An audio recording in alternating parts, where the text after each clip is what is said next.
Hello दोस्तों, good afternoon. Home science में जी के जीएस के प्लेटफॉर्म पर आप सभी का स्वागत है।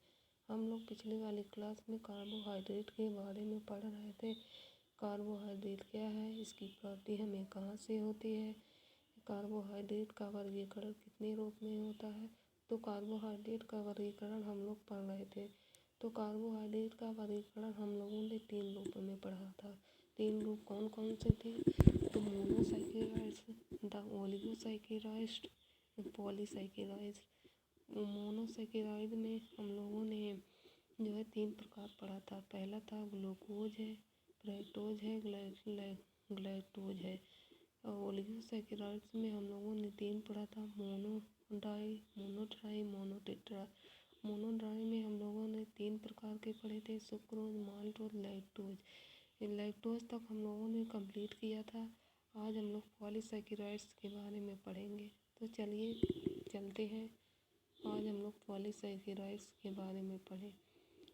तो पॉलीसैकेराइड्स क्या है? पॉलीसैकेराइड्स जो होता है वो कार्बोज का ये जो है जटिल संरचना होती है। कि यह क्या होती है? कार्बोहाइड्रेट की एक जटिल संरचना होती है। अब जटिल को सरल बनाने के लिए यह कैसे जो है हमारे शरीर में जाकर टूटता है, थोड़ा सा हम इसके बारे में समझें कि यह जटिल कैसे हो, जटिल से सरल कैसे बनता है। तो जब हम लोग जो है कार्बोहाइड्रेट का जो है पॉलीसैकेराइड रूप खाते हैं तो हमारे शरीर में यह जो है पहले जो है डाईसैकेराइड के रूप में टूटता है। डाईसैकेराइड्स में हम लोग 3 पढ़े थे, सुक्रोज, माल्ट और लैक्टोज। और डाईसैकेराइड्स में जब यह टूटता है तो किस रूप में? माल्टोज के रूप में टूटता है। माल्टोज के रूप में टूटने के बाद फिर यह डाईसैकेराइड के रूप में टूटने के बाद फिर यह मोनोसैकेराइड्स में टूटता है। मोनोसैकेराइड से किस रूप में टूटता है? तो वह भी ग्लूकोज के रूप में। हम लोगों ने इसमें भी 3 पढ़ा था, ग्लूकोज, फ्रक्टोज और ग्लैक्टोज। तो मोनोसैकेराइड में जब टूटता है तो यह ग्लूकोज के रूप में टूटता है। और ग्लूकोज जब हमारे शरीर में जाता है तो हमें ऊर्जा प्रदान करता है। और ऊर्जा कब हमें प्रदान करेगा? जब यह हमारे जो है पहुँचेगा और पहुँचता है हमारे शरीर में तो रक्त द्वारा यह अवशोषित हो जाता है, कौन? ग्लूकोज। और जब रक्त द्वारा यह अवशोषित हो जाता है तो हमें ऊर्जा प्रदान करने का कार्य करता है। तो चलिए थोड़ा सा आज हम लोग देखते हैं। देखिए इसमें कि यह कार्बोहाइड्रेट की एक जटिल व्यवस्था है जिसमें शर्करा की कम से कम 10 अणुओं या अनगिनत अणुओं के मिलने से बनते हैं। यह स्वाद में फीके होते हैं। यह किसमें? स्वाद में फीके होते हैं। शरीर में इसका पाचन कठिनाई से होता है। शरीर में जो है पॉलीसैकेराइड्स जो कार्बोहाइड्रेट की एक जटिल संरचना है, इसका जो है पाचन हमारे शरीर में देर से कठिनाई से होता है।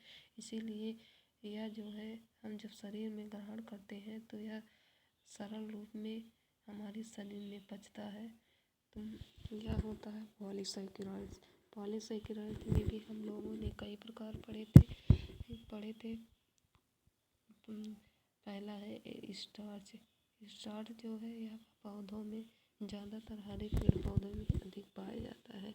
इसमें हरे पेड़ पौधों में ज़्यादातर जो है अधिक पाया जाता है। स्टार्च जो होता है यह अनाजों में, कच्चे तेल में, बीज में इन सभी में स्टार्च जो है पाया जाता है। स्टार्च को जब हम जो है गर्म पानी में डालते हैं तो वह टूट जाता है और जो स्टार्च के छोटे छोटे कण होते हैं वो बाहर निकल आते हैं। यही प्रक्रिया जो है इसमें एक प्रक्रिया होती है स्टार्च में जिलेटिनाइजेशन की प्रक्रिया। यह क्या होता है?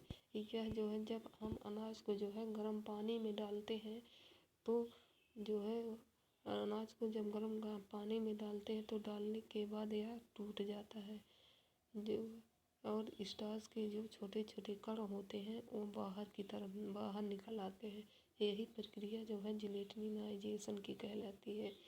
जो अनाज जो होता है जब उसका जो है बाहरी लेयर जो होता है वो फट जाता है और जो अंदर का स्टार्च होता है वो बाहर निकल आता है। तो यही जो है प्रक्रिया जो जिलेटिनाइजेशन की कहलाती है। तब हमने दो प्रेशर देखा था।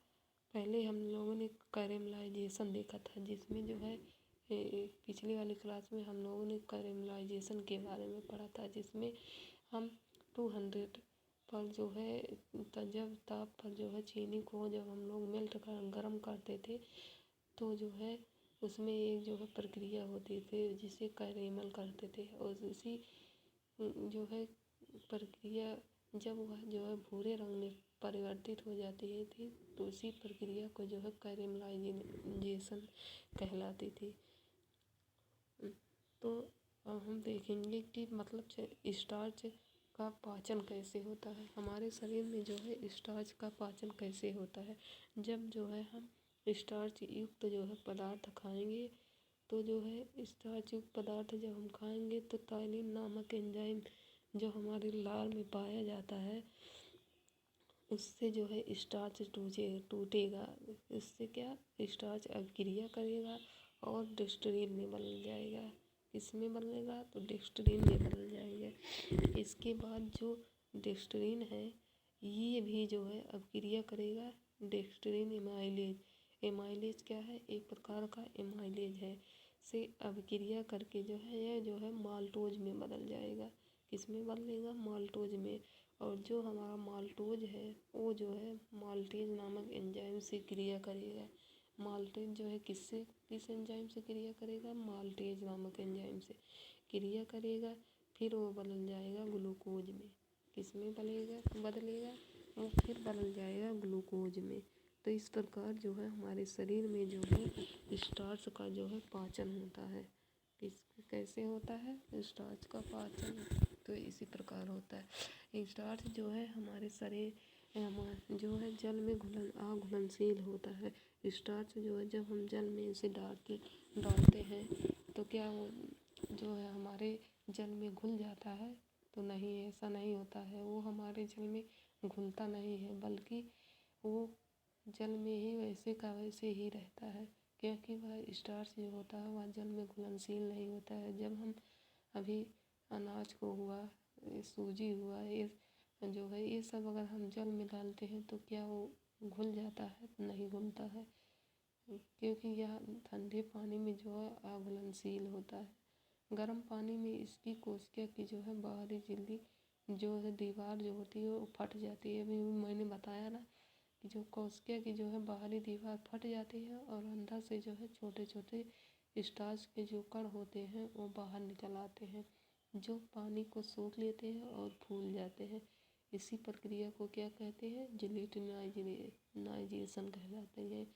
फिर से एक बार ध्यान से सुनिएगा जिलेटिनाइजेशन क्या है तो गर्म पानी में इसकी कोशिका की बाहरी दीवार फट जाती है तथा अंदर से छोटे छोटे स्टार्च के कण बाहर निकल आते हैं जो पानी को सोख लेते हैं और फूल जाते हैं। इस क्रिया को जिलेटिनाइजेशन कहते हैं।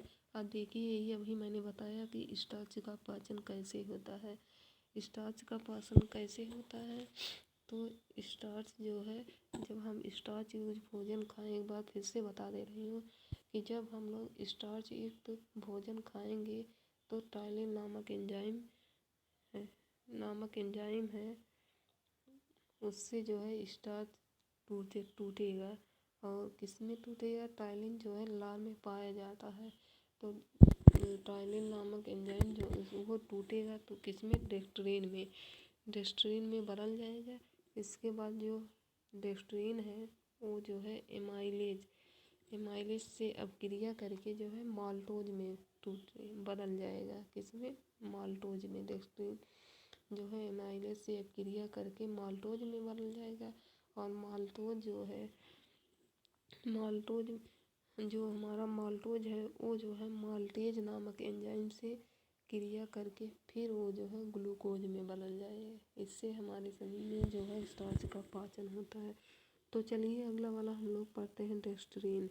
डेक्स्ट्रीन क्या होता है? तो यह स्टार्च के उद्भेजन से प्राप्त होता है। स्टार्च के उद्भेदन से प्राप्त होता है। ब्रेड, केक, बिस्कुट, चपाती के ऊपरी पपड़ी वाले भाग में डेक्स्ट्रीन होता है। जब हम रोटी को जो है आँच पर सेकते हैं तो उसमें जो भूरापन आता है वो डेक्स्ट्रीन की वजह से ही आता है।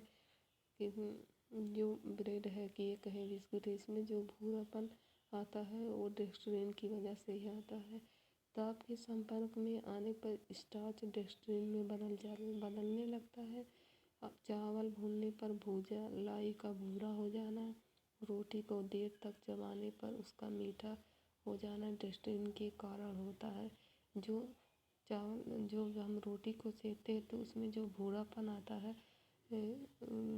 और जो है जब हम उसे खाते हैं चबा चबा कर तो उसमें जो मीठापन आता है वह डेक्स्ट्रीन के कारण ही आता है। वह डेक्स्ट्रीन के कारण ही होता है। यह छोटी आंत में एमाइलेज की उपस्थिति में टूटकर माल्टोज जो है माल्टेज में ग्लूकोज में बदल जाता है। अगला वाला है सेल्यूलोज। यह अनाजों, दालों एवं फलों एवं सब्जियों के छिलकों के रेशों में विद्यमान रहता है। अनाज, दाल और छिलकों के सब्जियों के रेशों में विद्यमान रहता है। इस रेशे वाले तत्व को रफेज कहते हैं। सेल्यूलोज को और किस नाम से जानते हैं? तो सेल्यूलोज को और हम लोग किस नाम से जानते हैं? रफेज के नाम से जानते हैं।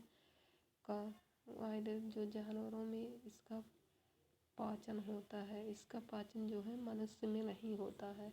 इसका पाचन किस में होता है? इसका पाचन जो है मनुष्य में नहीं होता है, अर्थात ये उपापचय कार्बोहाइड्रेट है, जबकि जानवरों में इसका पाचन होता है। मनुष्य में इसका पाचन जो है नहीं होता है। किस में होता है? जानवरों में इसका पाचन होता है।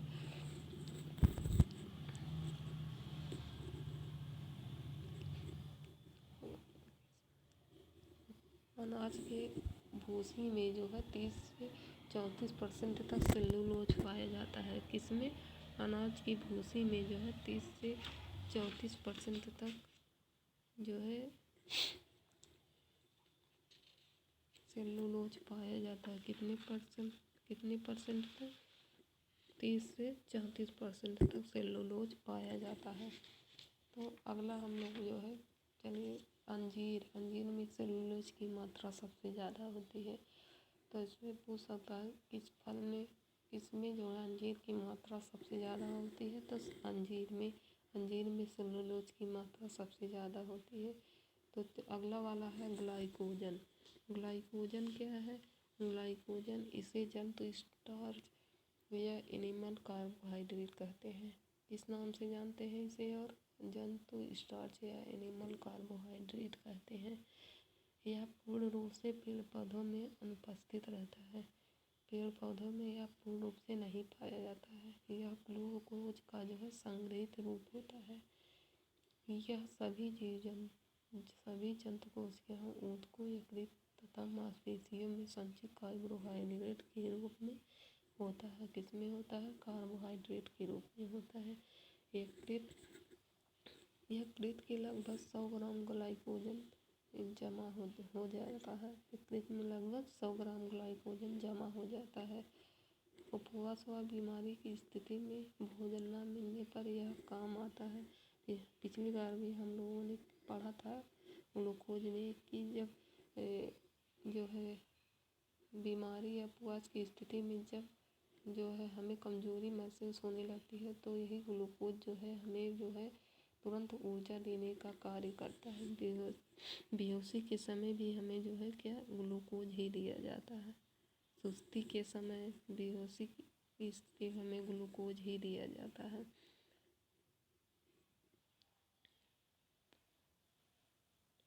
ग्लाइकोजन के बारे में थोड़ा सा और हम लोग जानते हैं। ग्लाइकोजन जब शरीर को ऊर्जा देने के लिए क्या है, ग्लाइकोजन क्या है, ग्लाइकोजन क्या है, तो जब शरीर को ऊर्जा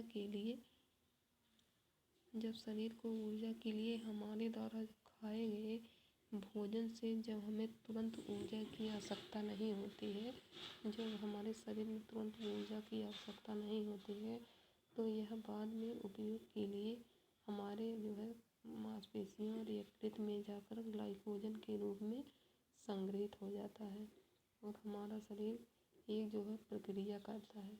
जब यह हमारे शरीर में ग्लाइकोजन के रूप में संग्रहित हो जाता है तो हमारे शरीर में एक प्रक्रिया होती है। हमारा शरीर जो है एक प्रक्रिया करता है ग्लाइकोजेनेसिस नामक प्रक्रिया के माध्यम से ग्लूकोज से ग्लाइकोजन बनाता है। किस प्रक्रिया से, ग्लाइकोजेनेसिस नामक प्रक्रिया से ग्लूकोज से ग्लाइकोजन बनता है, जो हमारे मांसपेशियों और यकृत में जो है इकट्ठा रहता है। चलिए अगला है पेक्टिन। पेक्टिन की उपस्थिति से पके हुए फल, छोटे हरे पौधे तथा कुछ जड़ वाली सब्जियां जैसे शलजम, अमरूद का गुद्दा, आम, सेब का गुद्दा आदि में पाया जाता है। फलों में उपस्थित पेक्टिन की मात्रा में जेली के जमने व न जमने पर प्रभाव डालता है। जेली के न जमने व न जमने पर प्रभाव डालता है। इसका शरीर के पोषण में कोई मूल्य नहीं है। पेक्टिन जो है शरीर के पोषण में कोई मूल्य नहीं देता। अतिसार के उपचार में पेक्टिन जो है उपयोगी होता है। किसमें उपयोगी होता है? अतिसार के उपचार में जो है पेक्टिन जो है उपयोगी होता है। तो दोस्तों आज के लिए बस इतना ही। कल वाली क्लास में हम जो है कार्बोहाइड्रेट में कुछ शब्दावलियाँ आती हैं जिसके बारे में हम लोग थोड़ा थोड़ा जानेंगे। तो आज के लिए बस इतना ही। Thank you very much. Channel को प्लीज़ सब्सक्राइब कीजिएगा और कमेंट करके बताइएगा कि वीडियो कैसी है।